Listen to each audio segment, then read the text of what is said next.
प्रयास कर रहा था। आपने जो बात रखी है और विवेकानंद जी का जीवन अगर अपन देखें, एकनाथ रानडे जी ने बहुत बड़ा काम किया। विवेकानंद स्मारक शिला का 1970 में जब लोकार्पण किया, वो भव्य एक तरह से मंदिर या स्थान, यद्यपि उस समय की वो राशि तो हमें मान के चले कि जो उस समय वो राशि बहुत बड़ी होगी, आज भले उसके मामले में हम ये मान सकते हैं कि 1.25 करोड़ रुपया जो जनता से जुटाया था, एक रुपया, वो अपने आप में एक अद्वितीय उस समय का एक चमत्कार जैसे ही काम था। लेकिन उससे बड़ा काम जब उसी विषय पे पूरा अपना जीवन दे करके एक अलग धारा ली। एक छोटी सी कथा आती है, हम सब कई सारे घटनाक्रम समझ सकते हैं, जानते भी हैं। समुद्र के किनारे एक पंडित जी स्नान करने गए। समुद्र का किनारा खाली था। किनारे पे सब हम जानते हैं कि समुद्र की लहर और बालू रेती का जो उसकी दूरी ज़्यादा रहती है और कोई घाट तो होता नहीं। तो पंडित जी स्वाभाविक रूप से तीर्थाटन पे निकले हुए, तो थाली लोटा अपने वस्त्र जो थे उनने कहा मैं कहाँ रखूँ, क्या करूँ। बड़े संकट में थे, ऐसे रखे तो कहाँ जाएंगे, क्या होगे। तो पंडित जी ने अपना थाली लोटा और कपड़े सब लपेट लुपेट के बालू से एक टीला जैसा गड्ढा करा और गड्ढा करके अपना सब सामान उसमें रखा। रखने के बाद उसका ऊंचा एक अच्छा ढेर बनाया कि ये दूर से दिख जाएगा कि मेरा सामान यहीं रखा है, और अपने लघु वस्त्र में नहाने के लिए समुद्र में गए। संयोग ऐसा था कि जहाँ पंडित जी नहाने के लिए निकल रहे थे, वो आधी दूर तक पहुँचे होंगे। नदी समुद्र तो दूर ही था। कोई दूर से वो दो लोग आ रहे थे कि ये पंडित जी नहाने जा रहे हैं, वो क्या कर रहे हैं। तो नहीं, ऐसी बालू का कुछ, वो अंदर क्या रखा उसको मालूम नहीं, वो बालू का ऐसा कुछ बनाना पड़ता है। वो आए पास में, उनने भी दो अपने ऐसे ऐसे बनाए, वो नहाने चल दिए। फिर पीछे कोई आ रहे थे, उन्होंने कहा ये कोई ऐसा सिस्टम है, वो आते नहाने के पहले कुछ बनाना पड़ता है। फिर दूसरे कोई आए, वो अपना कुछ ऐसे बनाने लगे। ये ऐसे 5, 10, 15, 20 बन गए। जब तक पंडित जी नहा के आए, वो देखे मेरा कहाँ गया, वो यहाँ है, वहाँ है, कहाँ है। अब पंडित जी को ध्यान नहीं रहा, तो वो उनको लगा कि यही है, तो हटाने लगे। तो वो जो नहाते नहाते जा रहे नहाने के लिए, वो दौड़े आए, यही क्या कर रहे हो, क्या कर रहे हो। बोले क्या कर रहे हो। बोले भैया ये मैंने अभी अभी बनाया है, यहाँ का सिस्टम है, रिवाज है ये, और तुम हमारा कैसे तोड़ रहे हो। वो झगड़ा कर रहे हैं। पंडित जी के नहीं भैया, मैं मेरा सामान ढूंढ रहा। बोले क्या क्या सामान, यहाँ ऐसा कोई सामान वामान नहीं, तुम जानो तुम्हारा काम जाने, ये हमारा सिस्टम है, इसको बने रहने दो।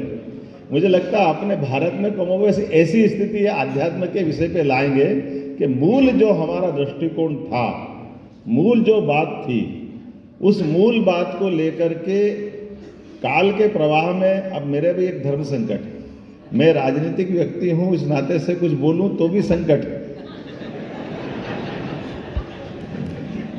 जो बोले सब मेरे को हाँ ही करना है, और करना चाहिए भी सही, क्योंकि ये जिनको बताना, जिनको बोलना, वो बोले। हमको इस टाइप से बात करने में थोड़ा सा, लेकिन चूंकि ये विचार की यात्रा है, और विचार की यात्रा प्रचार की यात्रा से कई गुना ऊपर है।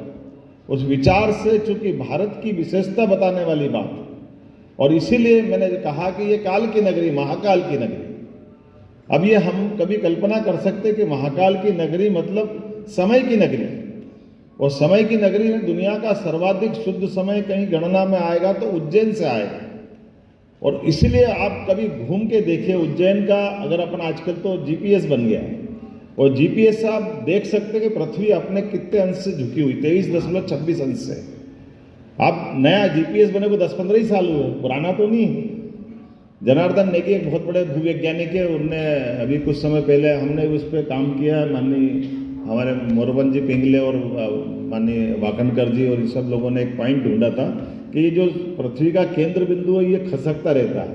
तो स्टैंडर्ड टाइम के लिए वो उस केंद्र बिंदु पे आके हमको देखना चाहिए, और केंद्र बिंदु वो जीपीएस से निकलता 23.26। ये पॉइंट खसक करके पहले उज्जैन था, उज्जैन से 5000 साल पहले डोंगला नामक स्थान एक महिदपुर के पास गया। अब उस महत्व के केंद्र को, जो भौगोलिक दृष्टि से महत्व का, इसमें अभी कोई आध्यात्म और कोई देवी देवता नहीं जुड़ रहा है। लेकिन स्टैंडर्ड टाइम तय होना चाहिए, तो ग्रीनविच से क्यों होना चाहिए? ग्रीनविच का क्या आधार है? उसके बजाय वो यहाँ होना चाहिए। तो ये जो समय का सेंटर पॉइंट अपना आमतौर पर ये माना जाता है कि वो उज्जैन और उज्जैन के आसपास है। अब वर्तमान में जब हम वो डोंगला पे ऑब्जर्वेटरी बना रहे 10-15 साल से ज़्यादा टाइम हो गया, काफ़ी हद तक कई सारे काम उस पर किए हैं। जहाँ रिसर्च सेंटर बनाया, IIT का भी उनसे MOU कराया, फिजिक्स डिपार्टमेंट विक्रम यूनिवर्सिटी का उस डिपार्टमेंट से MOU कराया, कई लोग रिसर्च भी कर रहे हैं। लेकिन ये मैंने बताया कि जब GPS लेके पहली बार जनार्दन नेगी जी आए कि हमने कहा हमारी ऑब्जर्वेटरी देखिए, तो उन्होंने निकाला, तो उन्होंने कहा ये आप लोगों ने खोजा कैसे पॉइंट? क्योंकि GPS तो भी बना, पहले तो था नहीं, तो ये कैसे खोज लिया? हमने कहा उनको क्या मालूम, बाबा महाकाल कब बैठ गए हमको क्या मालूम है, तो आदिकाल से बैठे, समय की नगरी थी सही। इसमें ये जो हमारा प्राचीन ज्ञान विज्ञान है, उस प्राचीन ज्ञान विज्ञान के आधार पर हमारे वर्तमान की दृष्टि से अपनी जो एंगल बदलने का काम, जैसे विवेकानंद की वापस बात आती है, तो ये पुरानी चीज़ों को लेकर के, जैसे कुंभ मेले में मुझे बड़ा आनंद आता है। यहाँ सीमस्त में अभी कुंभ का, अगर यूपी से कोई हरिद्वार वाला है तो इलाहाबाद वाला है, वो कहेगा भाई कुंभ तो हमारे यहाँ होता है, तुम्हारे यहाँ कहाँ होता है? अब अपन कहते हैं भाई कुंभ तुम्हारा हमारा नहीं, ये नक्षत्र की बात है। और नक्षत्रों में हमको मालूम है कि बृहस्पति जब सिंह राशि में आएंगे तो आपके यहाँ कुंभ होता है, वो तुला राशि के आधार पर, या कुंभ हमारे यहाँ सिंह राशि के आधार पर होता है, तो यहाँ सिंहस्थ बोलते हैं। लेकिन प्रत्येक 12 साल में हमारी आध्यात्मिक ये जो लंबी धारा है, इस धारा में बहते बहते काल के प्रवाह में कई आरोह अवरोह आते हैं, कई व्यवधान आते हैं, कई अच्छे आते हैं। समय के साथ सत्य भी बदलता है, ये मान के चलते हुए, तो उस दौर की जो अच्छी बातें होगी उसको विचार विमर्श करने के लिए कुंभ नाम दिया गया। हमारे यहाँ सिंहस्थ लगते हैं, सब अपने प्रकार से उनकी अपनी बात करेंगे, लेकिन मुझे खुशी है कि स्वामी विवेकानंद केंद्र के लोग आकर के वो अपनी सेवा का काम करते हैं, वो एहसास कराते कि भाई हमारा काम मूल क्या है। ऐसे रामकृष्ण मिशन वाले भी आते हैं, उनकी भी धारा अलग है, जो विवेकानंद जी की अपनी धारा हो सकती है। लेकिन जो अध्यात्म के साथ केवल पूजा पाठ के आधार पर बात कर रहे हैं, ये जो पूजा पाठ से ही बात जम जाएगी।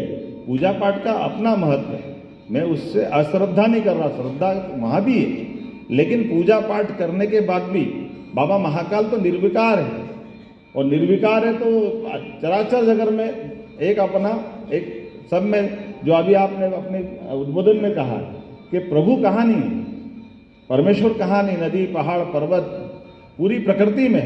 लेकिन ये प्रकृति में होने वाली एहसास कराने के लिए, बताने के लिए, हमको मालूम है कि जब नोबेल पुरस्कार खुराना जी को मिला था, हरगोविंद खुराना, और रॉयल सोसाइटी के सामने जब उन्होंने डेमोस्ट्रेशन दिया, तो नोबेल पुरस्कार के बताने में जब उनने बताया कि ये पेड़ में पौधे में प्राण होते हैं, तो पूरी सोसाइटी ने ताली बजाई, और बहुत बड़ी बात उन्होंने कहा आपको भारत में बहुत मान बढ़ेगा, सम्मान बढ़ेगा।